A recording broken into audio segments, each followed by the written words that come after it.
Does DiSC matter? And the answer might actually surprise you. Let me go through the human behavior model just to give you a frame of reference for those who might not know what I'm talking about. There's outgoing and reserve. Outgoing is how fast you might talk. So outgoing, as I'm doing now, is I'm talking a lot faster, as you can see in this video. But then there's reserve. Reserve is slower pace, talking pace. In working a lot of times with people on the phone, I'll say, you want to connect at pace, how fast or slow you talk. But that's really 20% of the game, where business, relationships, and conflict happen based on priority, which is someone is task-oriented or people-oriented at that time. This could be a manager who's more task-oriented and wants to get results, and somebody who's more people-oriented and wants to talk about their day. It's a typical easy example. When you blend these together, you tend to land in one of these behavior styles. So let me go through them really quickly. Direct is results-oriented. 10% of the population usually fall here. This is somebody who's future-oriented, think about the future. Pro tip, if you're in sales, you got to ask for the sale with this behavior style, or they actually lose trust with you. But then there's outgoing, people-oriented. So direct was outgoing task. Now we're going to cover outgoing, people-oriented. Inspirational, influential. This is the I type. This is somebody who lives in the present. They like to be recognized. They like to have fun. They like to have a good time. They may take you golfing. They want to show you off to your friends, and you start to build trust, rapport with them. They usually have a lot of, as they say, TV screens going on at the same time. Not filing system, but piling systems. Now we're going to go to more of the reserved personality behavior styles. Now, if we talk about reserved, people-oriented, as we make our way down, steadies tend to be more steady. They really decide based on feelings. But here's an interesting study. There's a lot of sources to support this, is that 35% of the population actually tend to be more steady. And they tend to procrastinate because they see time based on feelings. That doesn't mean they're lazy. It doesn't mean they're not ambitious. In fact, what it means is they're more of a team player. They want synergy. They want people to work together in collaboration and harmony. Now we're going to go to the calculator, who is more reserved, task-oriented. This is somebody who values information, results, data points. It's a huge thing for this behavior style. Quick story, I was giving a presentation to a bunch of engineers. I was more influential, interactive, telling a lot of stories. Nobody was laughing in the audience. And I didn't think that they were good or bad at the time, but all of a sudden, at the end of the networking and everything we were doing, a lot of these engineers came up to me and said, I really found you curious. I found the stories you told were well thought through, and you had a lot of good punchlines, and I found you very hilarious. And I thought, well, why didn't you smile? Why didn't you have anything? But it was a big aha moment, because everybody processes information differently and shows it differently. So just because somebody's not laughing hysterically on the outside doesn't mean they don't have some type of enjoyment from the inside. A good example of this is Bill Gates. When he was growing up, he'd be quiet for long hours at a time. And his parents would ask him, like, hey, what's going on? All he would say is, I'm thinking. So I give you that quick snippet of what DiSC is, so you have a frame of reference. Now, the earlier thing that I said was, does DiSC matter? And the answer is actually yes and no. And stay with me on this. Yes, it matters for these reasons.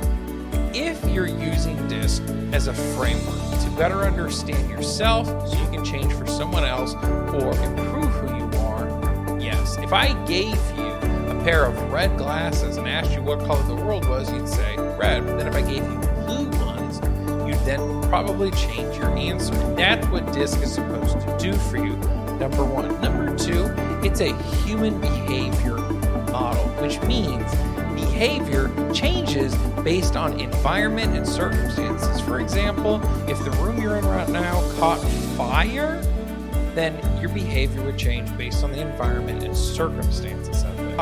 You could actually take a human behavior test today, 6 months later, take it again, and I can almost guarantee that things would change, some things would shift around, because circumstances will most likely change 6 months from now, even when you're watching this video.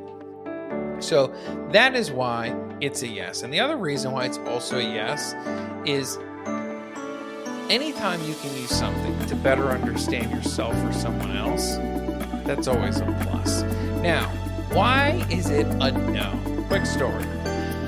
Sometimes when I do DiSC training, people hate it. People don't like it. It's not for them. And that's okay. One guy came up to me and he said, I don't like this stuff.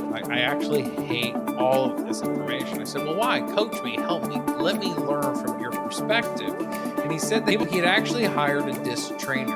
And everybody went through the training, and afterwards, in his one-on-ones, he'd actually ask them questions and challenge them, hold them accountable. And a lot of the vernacular was like, well, I'm already an interactive, you know me, or be a study. And what he saw was a culture of enabling excuses. So he burned the whole idea out of his mind. And I'm going to be honest with you, when he shared that for me from his perspective, I got it. And I actually agree where he's coming from. If you're using this type of information as an advantage to manipulate people, then you're using it the wrong way. Because manipulation is something where it's about yourself, and influence is when it's about someone else. See, I don't believe people should learn this information to try to control them, manipulate them. They should learn this information to better understand how they can influence them, better understand them. And if I asked you that, if I said I'm going to put you in a box and tell you who you are, you probably would say, I don't want to do that. That's ugly, yuck, ugh. But if I said, I'd really like to better understand you so I can work with you, you'd probably perk up your ears and say, okay, well, let's work together. What are you thinking about? Assuming that we have a good connection or some type of collaboration in the workplace. And that's where there's this big divide when it comes to, does DiSC matter? Well, you could say that about anything. And the truth is, it depends on how you use it. Let me be clear. DiSC is a framework to help you better understand your clients so you can have an advantage in how you better serve them, influence them, and help them. Nothing more, nothing less. Anytime it crosses the line of manipulation or making it about you over them, then it doesn't work. So yeah, that's why it's a yes and a no. For those reasons, it depends on how you use the framework to best serve you in the workplace. And I'm going to give you a couple other bonus ideas and a couple other bonus tips just because I'm in a good mood. And I typically charge $1,500 to $2,000 for this type of training. I'm giving it away for free in this video. When you're considering hiring a DiSC trainer, the main reason you're going to want to do this is to break the law of familiarity. You're probably really smart. I'm confident that if you clicked on this video and you're watching this and you've probably already learned this information some way or another, that you're already an intelligent person. But you may want to hire someone to say the same thing you're saying so that can reinforce the message you already have. That's what's called the law of familiarity. That's why you hire corporate trainers, why you hire outside people, voices to help better influence your audience, your team, etc. So what I encourage you to do is hire a trainer and hire them to break the law of familiarity. It can be Wiley, it can be me, it can be anybody in your area. It doesn't really matter.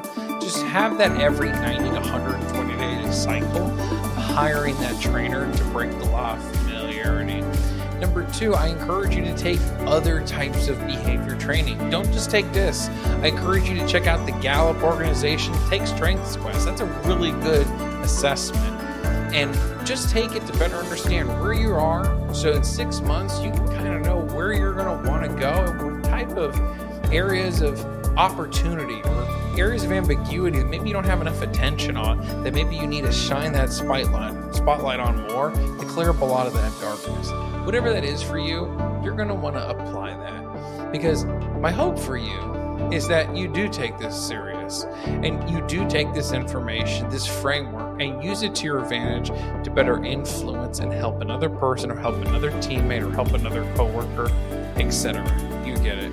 And what I will caution you and challenge you on, if you start seeing people use it to create a culture of excuses, don't invest in it. It's not the time. The other thing too, though, if you're going to hire a trainer and they actually badmouth or DiSC or any type of human behavior training, I caution you to stay really far away from that trainer. I remember there was another corporate trainer I was working with, and I told him that I was DiSC certified, he said, you know what? That's the dumbest thing I've ever heard. And then he ate a donut and walked away. Nothing wrong with eating donuts, but I just don't really want to take his piece of advice and apply it to my life because I'm going somewhere, as are you. So with that said, hit the like and subscribe button to the channel. We really want to produce more content like this, and doing that helps us to do that. It helps us for the audience that we want to serve find us better, because what we do here at Persistent Managers is we help middle managers level up their leadership skills and avoid a lot of those traps that make them appear toxic in the workplace without even knowing it.